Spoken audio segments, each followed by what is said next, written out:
The tributes have been pouring in from those who knew Dave Shapiro best. From the hundreds of artists he supported and managed to his best friends he grew up with here in Albany. It still hasn't really sunk in. For Chris Kassarjian, Jed Rosenkrantz, and Clark Foley, it's the fond memories carrying them through the difficult days since Dave's tragic passing in May. They knew him best, kickstarting what would be an immensely fulfilling musical journey that began when the four of them started a band in high school. We would spend the day in the mall and we'd try to sell CDs to random people. And I never sold a single, maybe I sold one CD the whole summer.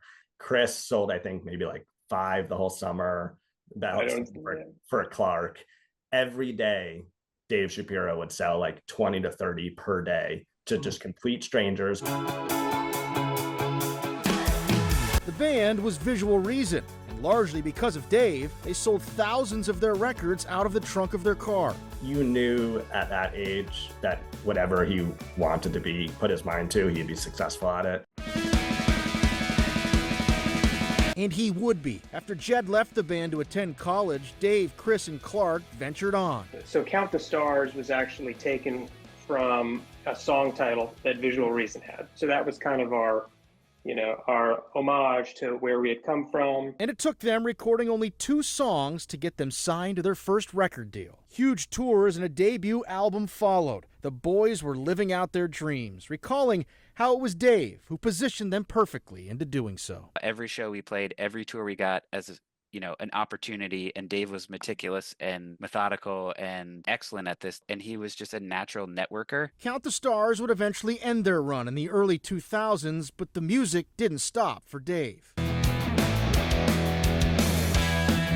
In fact, it was just beginning. It was just like a young teenage Albany kid that had it together. Like many others, Steve Reddy also noticed early on what made Dave Shapiro so special. Reddy founded Albany-based record label Equal Vision Records and had kept a close eye on Dave's time in Count the Stars. When the band broke up, we had a problem here at the record label. We had a problem. We had a whole slew of new bands that we could not get booking agents for. And Steve put Dave in charge of getting those bands noticed.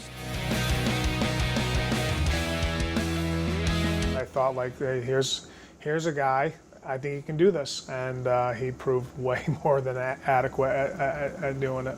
It also put Dave on the map, eventually starting his own record label and agency, as well as being named to Billboard's 30 Under 30 of most influential people in the music business. You can't have a career that kind of outshines what he did. He took it up, he kept his ethic, he moved up, he made everyone around him, feel great.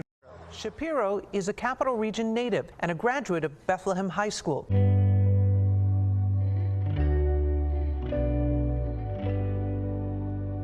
It's a real tragedy. I mean, this is a grief that it's more than just the grief.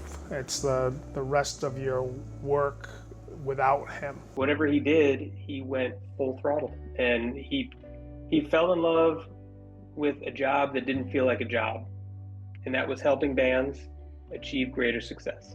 Dave Shapiro remembered as a kind soul who loved music, who through his own dreams created them for so many others, and his legacy will live on through them.